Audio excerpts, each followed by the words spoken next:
नमस्कार, वकील साहब इंडिया में आपका स्वागत है। आज हमारे साथ श्री रमेश गुप्ता जी, जो कि सीनियर एडवोकेट हैं, प्रेजेंटली बीसीडी के मेंबर हैं, इसके अलावा फॉर्मर चेयरमैन बीसीडी भी रहे हैं और कई बार president new Delhi bar association के भी रहे हैं। सर, एक सवाल आपसे कि Delhi high court bar association का इलेक्शन हो रहा है और आप प्रेसिडेंट पोस्ट के लिए एक कैंडिडेट हैं। सर, आपका विज़न क्या है और आप मेंबर्स को, और पर्टिकुलरली मैं तो कहूँगा कि यंग मेंबर्स को, सभी तरह के मेंबर्स को अल्टीमेटली क्या मैसेज देना चाहते हैं, क्या करेंगे और वो आपको वोट क्यों दें? देखिए, प्रेसिडेंट के साथ साथ और भी बड़ी पोस्टों पे इलेक्शन हो रहा है और हर कैंडिडेट, चाहे वो वाइस प्रेसिडेंट का, सेक्रेटरी का, अपना अपना मैनिफेस्टो निकाल रहे हैं और काफ़ी चीज़ें वो बताते हैं कि हम ये करेंगे। मैंने तो जो सोचा है वो तो सारे जो भी बनेंगे वो करेंगे और बहुत छोटी बड़ी प्रॉब्लम्स हमेशा रहती हैं, उनको सॉल्व करेंगे। पार्किंग की प्रॉब्लम है, बड़ी और प्रॉब्लम है, फाइलिंग की प्रॉब्लम है। मैं सिर्फ एक सपना लेके चल रहा हूँ कि आज के दिन जो हाई कोर्ट है बिल्डिंग, उसका जो लैंड स्पेस है वो 8.2 एकड़ है और उससे ज़्यादा बढ़ नहीं रहा। और जबकि जब ये अलॉट हुआ था लैंड और जब कोर्ट बना था उसके बाद आज 10 गुना, तो मेरे ख्याल है जजेस बढ़ गए, लॉयर्स 20 गुना बढ़ गए, व्हीकल्स 50 गुना बढ़ गए, स्पेस उतना ही है। मैंने थोड़ा स्टडी किया है, बापा नगर जो इसके साथ अटैच है वो लुटियन जोन में नहीं आता और ना अभी रीडेवलपमेंट प्लान में है। और बापा नगर लगभग 23 एकड़ में है और उसमें 79 बंगलो बोलते हैं, बंगलो हैं और 79 सर्वेंट क्वार्टर्स हैं।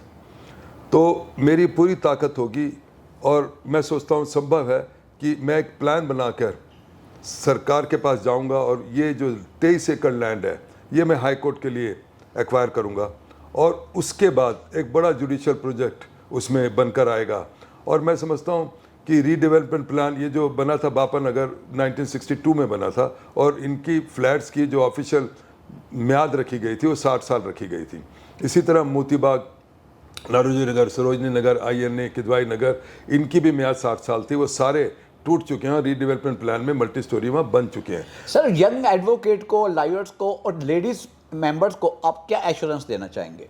देखिए, मैंने बताया कि 2 साल का पीरियड होगा। एक तो ये है कि 2 साल के बाद एक दिन भी फर्दर नहीं होगा, 2 साल में चुनाव होगा। और मैं ये समझता हूँ कि 2 साल में अगर मैं नींव भी रखवा पाया इस जो है पूरे कम्प्लेक्स की, तो भी मैं कामयाब होऊंगा। तुरंत मैं ये कहूँ कि नहीं मैं कुछ कर पाऊँगा क्योंकि स्पेस की कमी है, पर मैं ये समझता हूँ एक तो कैंटीन का जो एक पोर्शन है जो रजिस्ट्री का है वो तुरंत कहीं और शिफ्ट होकर एक तो कैंटीन बड़ी बनेगी।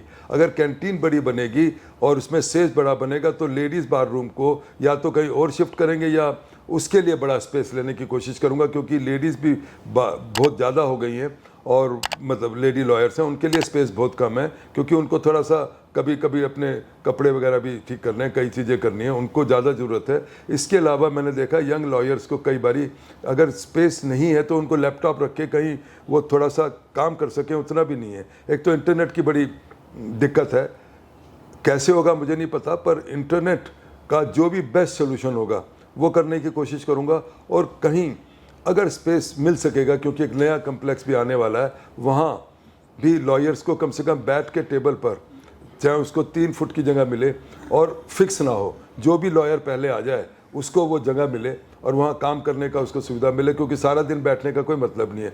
अभी भी मैं समझता हूँ जो स्पेस है सारा दिन तो कोई यूज़ नहीं करता है, तो ऐसा कहीं स्पेस क्रिएट हो जिसमें जो भी लॉयर हो टर्न बाय टर्न आके काम कर सके, ये कोशिश करें। सर, 3.5 साल बाद ये इलेक्शन हो रहा है जबकि टेन्योर 2 साल का है और मैं समझता हूँ मेंबर कहीं ना कहीं अनाइड हैं, नाराज़ हैं इन सब चीज़ से।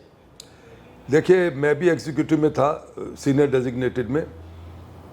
ये बात ठीक है कि इलेक्शन जल्दी हो जाना चाहिए था, क्योंकि सुप्रीम कोर्ट में भी 2 बार इलेक्शन हो गए, दिल्ली की हर डिस्ट्रिक्ट बार में, TCRE में भी 2 बार इलेक्शन हुआ। किसी भी कारण से हाई कोर्ट में इलेक्शन नहीं हुआ, वो बात तो ठीक है। बार काउंसिल ने भी एक हाई कोर्ट में पिटीशन लगाया था कि पूरी दिल्ली में 2 साल में इलेक्शन होने चाहिए और 1 दिन इलेक्शन होने चाहिए। वो अभी रूल हमने बनाया था बार काउंसिल में, पेंडिंग है। मैं समझता हूँ कि उस पर भी जल्दी से जल्दी अमल होगा और आगे से मैं ये इंश्योर करता हूँ कि 2 साल में ही, वैसे तो हाई कोर्ट का 1 साल का इलेक्शन है, 2 साल मान के चलिए, 1 साल तो बहुत कम होता है, तो 2 साल में इलेक्शन हो जाना चाहिए। मैं ये प्रॉमिस करता हूँ और ये रिकॉर्ड रखा जाए कि ठीक 2 साल में 28, आज सितंबर को इलेक्शन हो रहा है, 2024 आप नोट कर सकते हैं कि 28 सितंबर को इलेक्शन हो जाएगा। सर आप एक बात बताइएगा कि code of conduct and expenses का कोई रेगुलेशन नहीं होना चाहिए? किस प्रकार अंधाधुंध खर्चे हो रहे हैं इलेक्शन के ऊपर और नॉन कंप्लायंस भी है कोड ऑफ कंडक्ट के ऊपर, इस बाबत क्या कहेंगे सर आप? देखिए, कितना भी आप रूल्स बना लें, उसको फ्लाउट करने के तरीके तो निकल जाते हैं। सेल्फ इम्पोज डिसिप्लिन ही होगा। आज से 10-5 साल पहले कम से कम प्रेसिडेंट के जो कैंडिडेट्स थे वो खड़े होकर कोई कंपेन नहीं करते थे, एक जगह बैठ के लोगों को कहते थे। मैं समझता हूँ आज भी प्रेसिडेंशियल कैंडिडेट अगर हम 4 भी मान जाएं और हम खड़े होकर कंपेन ना करें और कैंटीन में बैठ के कंपेन करें, बल्कि हर टेबल का रिफ्रेशमेंट 10 दिन तो कम से कम हम दें, जो भी आ रहा है, पर वो तभी संभव हो सकता है जब चारों हम लोग माने।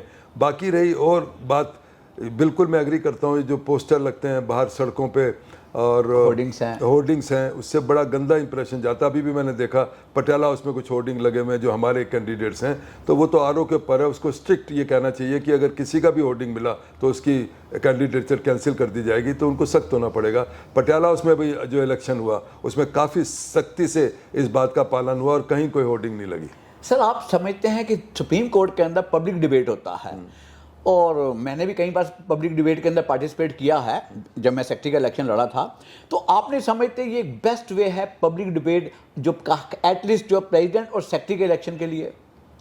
आई एग्री विद यू 100%, और वो डिबेट होना चाहिए। कम से कम कुछ तो विज़न मेंबर्स को पता लगेगा, और अगर 6,500 वोटर हैं तो 500 वोटर भी अगर आएंगे तो वो आगे तो स्प्रेड करेंगे कि क्या किसके मन में और क्या कहना चाहता है। आप सर इंडिविजुअली तैयार हैं पब्लिक डिबेट के लिए? मैं बिल्कुल तैयार हूँ, मेरे को कोई इशू नहीं है। Thank you very much sir, so nice of you.